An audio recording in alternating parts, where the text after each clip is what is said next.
31 years. Tell me about that. I started back here in 1990. I had never intended on staying here. I'd gotten a job with the Drug Enforcement Administration, and the first George Bush put a federal hiring freeze on, and I lost the job. I was 23 and single, moved here 2 days before I started the police academy, and but all I ever wanted to do was be a police officer. And so to be able to be a cop for 31 years and to finish off as chief is just truly an honor. I mean, what a privilege to be able to do what you've always wanted to do. And I know you were assistant. Is it the title assistant chief? Yes. There were a couple years where you were assistant chief and you were up for the chief job but didn't get it. Tell me about that.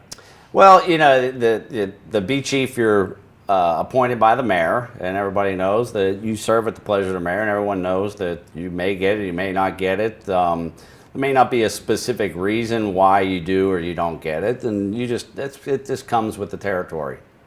And then finally, and I think was it Bob Buckhorn that gave Yes. you? Okay. Yeah. So and then finally Mayor Buckhorn said, "You're my guy."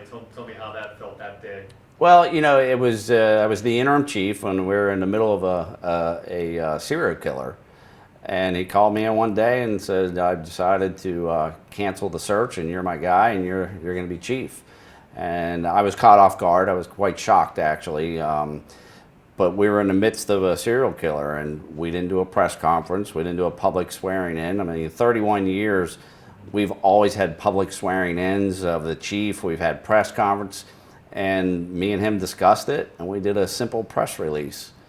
We had a job to do at the time, and we were worried that the community might think we weren't focused on trying to catch a killer, and so we just did a simple press release. And that's kind of the way I've tried to carry myself as chief, with some humility. You join the department, you don't know anyone, and if I could leave quietly, I would. But the spotlight seems to find me, no matter how much I may hide from it. I was going to ask you about the serial killer situation, but tell me the most difficult time in your career. I'm assuming it might have been all that time searching for who was killing those people in Seminole Heights. You tell me. Yeah, that was definitely, it was for 51 days, so it was a long stretch, and going on just a few hours of sleep every night. It was very difficult. But back in March, we lost Jesse Madsen in the line of duty. The time I drove from leaving Jesse to going to meet his spouse, Danielle, was probably the longest drive of my life. And then to have to get down on one knee and give his wife the flag that draped his coffin was the hardest thing I've ever had to do in my life. Apologies, because I've forgotten about that. No, it's no apologies. I mean, it's sometimes I always say I was cursed in 4 years as chief, and my people tell me that all the time, because I went from a Hurricane Irma to a serial killer to a pandemic to the George Floyd riots to losing an officer in the line of duty. It's been an interesting 4 years, but for whatever reason, God picked me, and I like to think He put me in the right place at the right time. And in terms of being a little positive now, in terms of your highlights, what would you say, all those years here, what were some of the highlights for you? I think for me, just the different relationships with people in the community. It's amazing to me how supportive this community is of their police officers.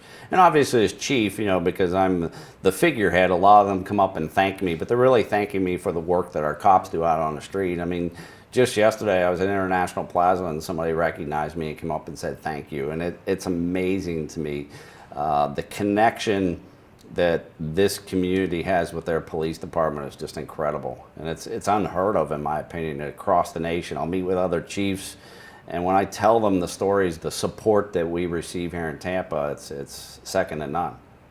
And as you leave, where do you see your department right now? Are they in a good place? I think the foundation is there. There's a lot more work that has to be done. If you had told me a year and a half ago we'd still be dealing with this pandemic, I'd kind of shake my head and go, oh, there's no way.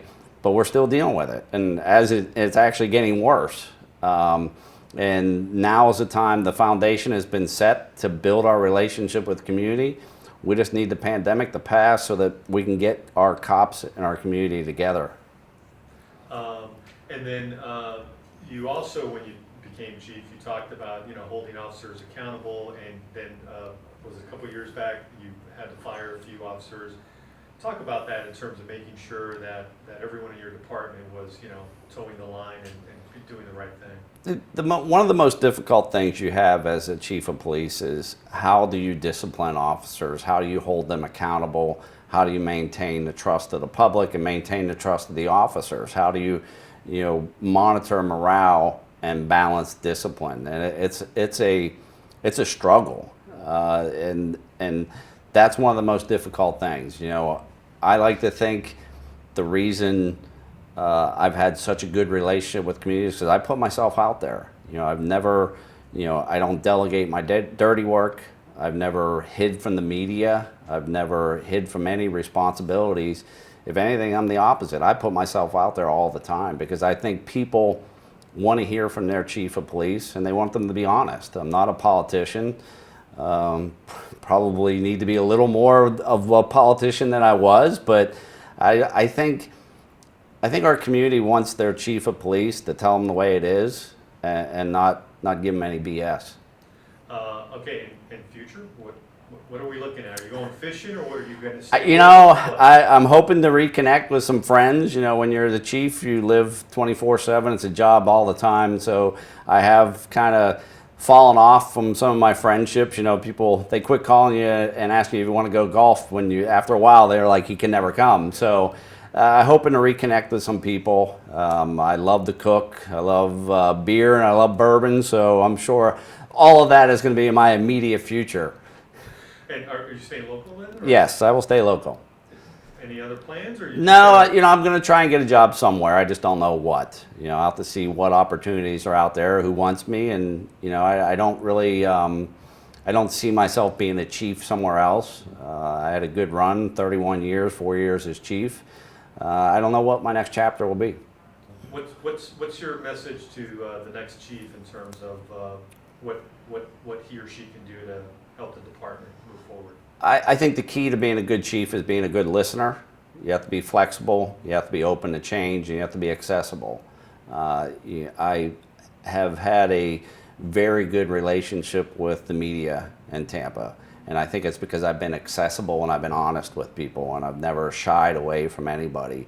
And so, I mean, I don't know if there's many chiefs in the country that have such a good relationship with the media that I do here and with our community.